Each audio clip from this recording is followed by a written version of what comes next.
Hi, it's Chris Watkin here from the estate agents charity Agents Together, and I'm with Rajeev from Fixflo, the PropTech solution that an awful lot of UK estate agents use.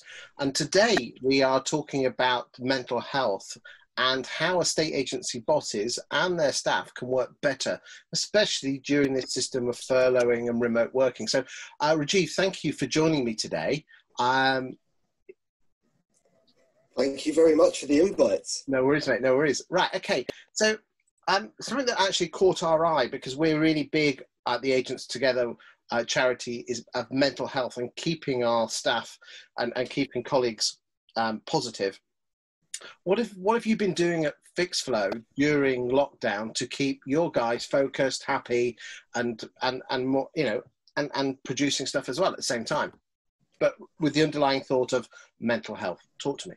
Absolutely. So I'm not going to say that we have done everything brilliantly or even very well, but my hope is that I can share some things today that we've done that might be helpful to some people out there within their businesses. So the first thing that I think really helps, I think teams, individuals, and even leaders, is having a sense of certainty. So uncertainty typically engenders anxiousness, anxiety, and possibly negative emotions. So particularly at the start, when it was a hugely uncertain period, and now with local lockdowns coming in, it's sort of coming back, I wanted to give as much clarity and transparency to the team as possible. So I took a really simple view, which was, we will not open the office again for the rest of the year. Now, that's not the optimum outcome from the business perspective, where you may want people in to boost productivity and all sorts of other great things of having people together. But with so much uncertainty, I thought it was really important to give them a single clear message, which is, we will not have an office open for the rest of the year. So that takes away the pressure on, do I need to go to the office if I feel uncomfortable? It takes away that, where do I need to work from? And it lets them focus in on things that I thought at the outset particularly were hugely important. So family, health, safety, and stability. And so underlying that, it was, the questions came in. So what does that really mean? And we've held to our word. So people can work, our team can work from anywhere they want within Europe for up to 6 months, as long as they're back, assuming there's no deal, by Brexit date, because that means that they don't suffer any negative tax consequences. The key impact that we've seen from that, and we survey our team, this might be interesting later on, we use a system called Office Vibe, which asks a series of questions to the team, which sort of analyses sentiment and satisfaction and identifies any sort of, on an anonymous basis, any trends that may be of concern. Is that like a piece of software that people can use?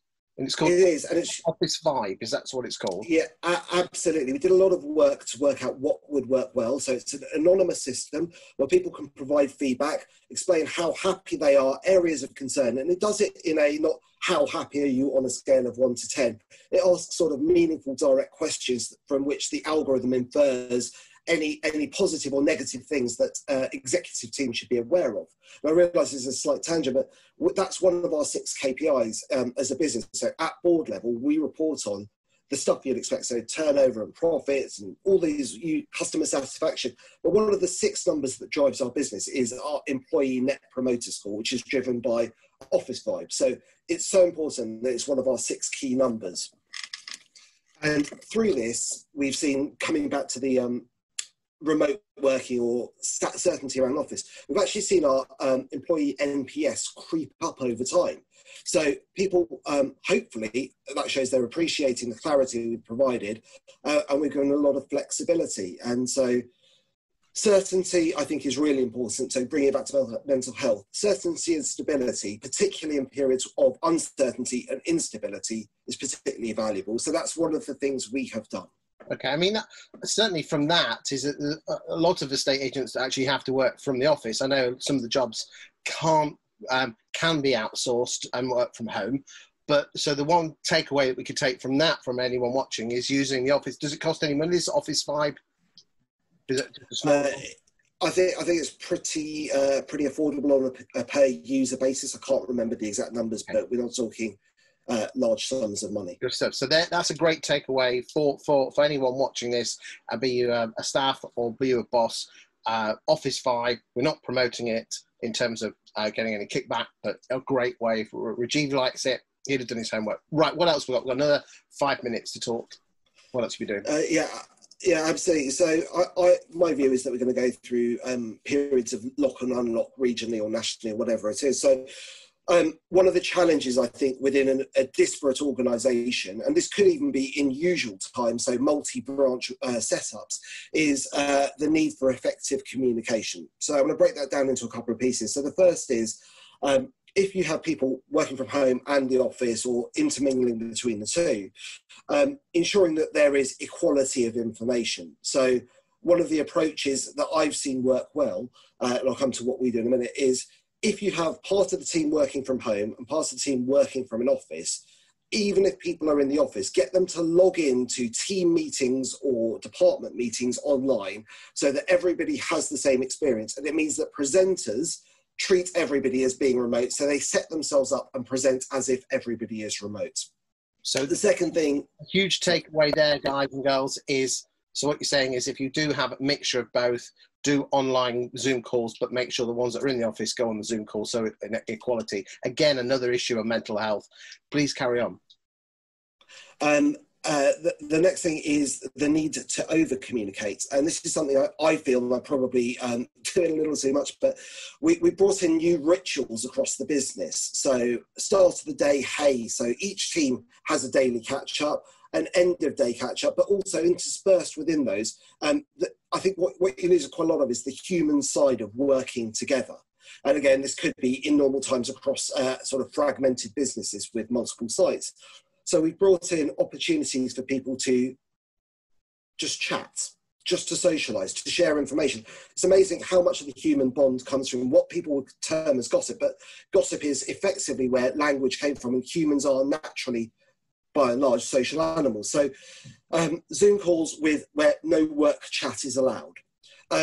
If you are using Zoom, and again, no plug, no kickback, but there are features there that you may not be aware of. So use breakout rooms as an example. So if you have a team of, say, 20 people or even 10, you can use breakout rooms as a feature within that, so that you sort of randomly allocate or selectively allocate. So people who don't ordinarily talk together are put in this social environment together to share information. Because businesses, I think some of the best ideas come from not the structured meters, but the water cooler moment, or I just had this problem, what do you think about, and sharing information and insights.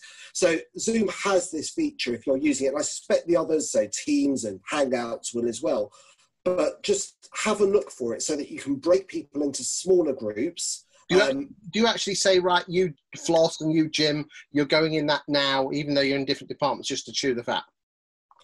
So we set up times where the whole company comes in, and we do it where effectively the company pays for the lunch for people. So it's like a work lunch. So we try to say, imagine everyone was out for lunch. You don't all just chat at the same time across the table. People naturally break into smaller groups, and you may want to mix up teams between different tables. So that's what we do. Good stuff. Okay, we've got a couple more minutes. What else have you been doing? So steady state businesses at times of change are the easiest to manage, but very few businesses are steady state. So we've done quite a lot of work and around how we recruit and we onboard new people. So whether it's a replacement member of staff or a new member of staff. And the takeaway here is I would start by going right back to basics. So assume you are going to do your application selection and first round interviews online, possibly the whole process online. I would strongly encourage people to start to think of it from the applicant's perspective. How can you create a really nice journey for them where quite a lot of the human side of things may not otherwise come out? And again, we use a tool to help us through this. Okay, what's that? So we use a system called Cognisys, which is sort of what I would call lightweight psychometric analysis to see if people will fit into the organisation. So if you're doing more stuff online, it's quite hard you lose the body language. So you and I can have this chat because we've met previously. It's really hard though to pick up on the body language stuff via Zoom or online. And so we use that to plug the gap. And I think that helps candidates through the journey. So again, I guess the key thing here is from the mental health of the candidates, so your future hires, think about the electronic journey they're going to be going through from application through to being fully ramped as a member of the team, and make sure it joins up so that it's not a stressful process and you end up with someone who's happy, bought into the culture and the values, and a productive member of the team. What else have you got to say? Alignment is really important. So as companies disperse, or you have part in, part out of the office, alignment's really hard, I think. And if people aren't aligned, I think it leads to lower job satisfaction and an increased stress. So having alignment at various levels through an organisation, so whether that is at executive level or department head level or at other levels through an organisation. So we've set up different forums to allow information to be shared.